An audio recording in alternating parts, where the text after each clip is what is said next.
ओम श्री गणेशाय नमः। ओम नमो भगवते वासुदेवाय।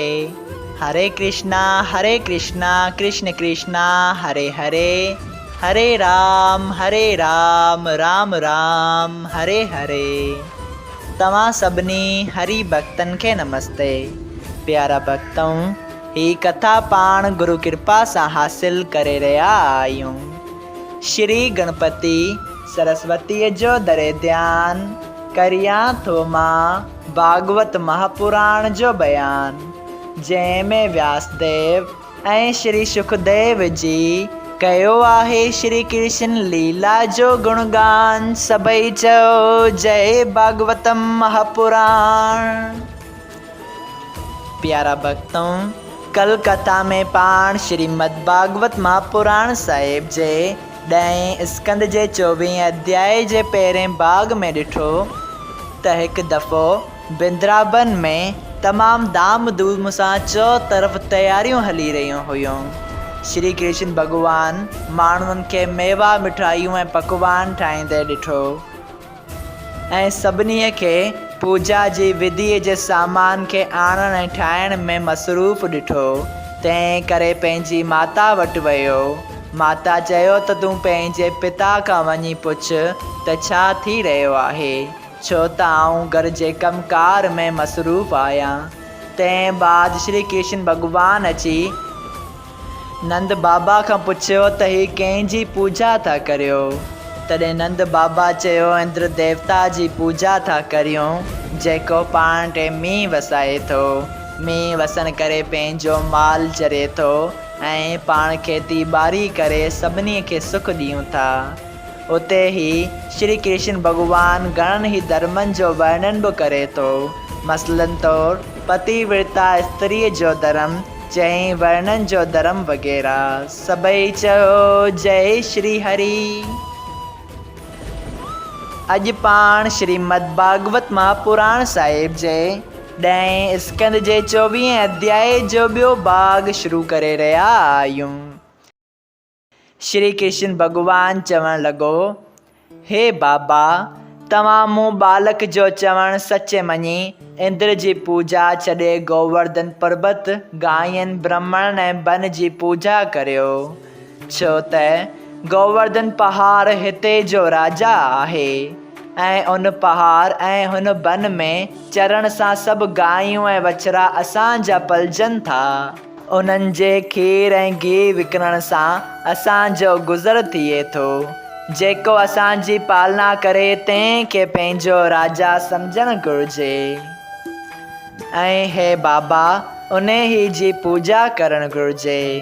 तंहिं करे सभई पकवान ऐं मिठाइयूं जे ठहिया आहिनि से गोवर्धन पहाड़ ते खणी हली उन जी पूजा करियो ऐं सभई पदार्थ उनखे भोग लॻाए गायन, ब्रह्मण ऐं कंगालनि खे खारायो त ॿिए साल हिन संबत में घणी बरसाति वसंदी।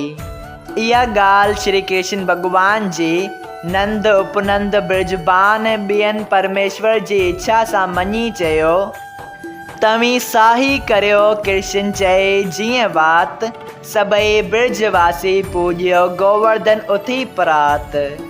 जॾहिं इहा सलाह पाण में पकी कयऊं, तॾहिं नंदराय शहर में ढिंढोरो घुमायो त कती सॼी पुरवा जो असां हली गोवर्धन पहाड़ जी पूजा कंदासूं। सभई पकवान, मिठाइयूं ऐं ॿियो सामान खणी गायन समेत उते हलिजो। श्री सुखदेव जी महाराज चवण लॻा, हे राजा, इहा आज्ञा नंद ऐं उपनंद जी ॿुधी सभई ख़ुशि थिया। गोपन ऐं ग्वालनि पंहिंजनि गायन ऐं वछड़नि खे सिंगार कराए केतिरनि क़िस्मनि जे रंगनि सां उन्हनि जो पुछ ऐं सिंग रंगे गले में गिंड ॿधा। उन ॾींहुं सभई ब्रजवासियुनि सुबुह जो सनानु करे सभई सामान गाॾियुनि ऐं ॿेलनि ते लॾायो ऐं सभई स्त्रियूं, पुरुष ऐं बालक चङा गहना ऐं कपिड़ा पाए ॻाईंदा वॼाईंदा गोवर्धन पहाड़ पूॼण हलिया। माखन प्रभ चाह सां भूषण वस्त्र घुराहे पहाड़ गोवर्धन ॾांहुं हलिया गौधन सभु मञाहे। नंद मेहर उपनंद सभु श्याम राम ॿई बाहे। पहुता गोवर्धन उते ॾिसी चोटी सुख पाहे। हे राजा, जॾहिं श्री कृष्ण भॻवान जी आज्ञा मूजिबि गोवर्धन पर्बत जी पूजा वास धूप ऐं विधीअ सां कई वई ऐं मिठाइयूं वग़ैरह पदार्थ थालियुनि में रखी गोवर्धन जे साम्हूं भोग रखियो, एतिरी मिठाई ऐं पकवान उते इकट्ठा थिया जो उन्हनि जे ढेर सबबु ॿियो पहाड़ मालूम थिए थियो ऐं घणनि क़िस्मनि जे गुलनि जूं मालाऊं ऐं कपिड़नि चाढ़ण सां गोवर्धन जी अहिड़ी शोभा ॾिसण में थे आई जंहिंजो वर्णन करे नथो सघिजे।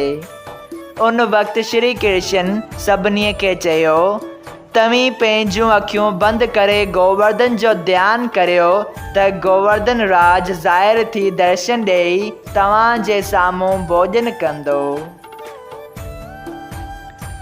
जॾहिं श्री कृष्ण जे चवण मूजिबि नंद ऐं ॿियनि सभिनी ब्रजवासियनि हथ जोड़े पंहिंजूं पंहिंजूं अखियूं बंदि करे बि गोवर्धन पहाड़ जो ध्यानु कयो, तॾहिं श्री कृष्ण वॾो चतुर्भुजी रूप धारे तमामु सुंदर ऐं तेज स्वरूप सां चङा चङा गहना ऐं कपिड़ा पहिरे गोवर्धन पहाड़ मां प्रगट थियो।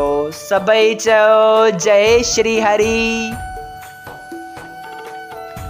उन वक़्तु पंहिंजे श्री कृष्ण रूप सां नंद ऐं ॿियनि ब्रजवासियुनि खे चयो त तव्हांजी भक्ति ऐं सची प्रीत ॾिसी गोवर्धन तव्हां खे दर्शन ॾियण लाइ प्रगट थियो आहे।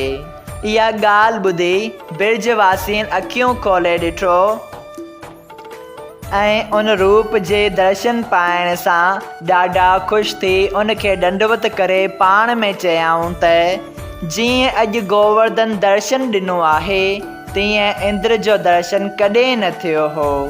ख़बर न आहे त असांजे वॾनि हेरे ज़ाहिर देवता जी पूजा छॾे इंद्र खे छो थे पूॼियो। चयो कृष्ण तॾहिं नंद खे भोॼन वठो घुराए गोवर्धन अॻियां सभु रखो करियो वेनती वराहे। इहा ॻाल्हि ॿुधी गोप ऐं ग्वाल जल्द ई पातलूं ऐं थालियूं भोग जूं खणी उन वटि आया ऐं गोवर्धन नाथ पंहिंजे हथनि सां उहे खाइण लॻो। ॾिसण लॻा सभु तंहिं बिरज संदा नर बाम थियो देवता सो वॾो जंहिं पूजाए घनश्याम। हेॾां चई नंद खे पियो गोपियुनि ॿुधाए होॾां चित्रभुज रूप रच सां भोॼन खाहे। प्रीत रीत जे भाव सां भोॼन सभिनी खाई थियो प्रसन्न घणो नंद खां तॾहिं चयो गुर राही। गुर नंद वरदान जो तूं मूं चवीं मूं कयो सुख मां घणी कही तो भक्ति। नंद ऐं उपनंद सभु श्री बिरखुबान समेत बार बार गुर राज के चरणे पवे हेठि। सभई चयो, जय श्री हरि, जय गोवर्धन पर्बत। श्रीमद भागवत महापुराण साहिब जे 10 स्कंद जे 24 अध्याय जो ॿियो भाग संपूर्ण थियो। अगरि तव्हां सभिनी हरि भक्तनि खे हिन कथा मां लाभ हासिल थियो हुजे त कृपया हिन कथा खे ॿियनि हरि भक्तनि सां शेयर कजो त उन्हनि जो बि भलो थिए ऐं तव्हांजो बि भलो थिए। सभई चयो, जय सिया राम, राधे राधे।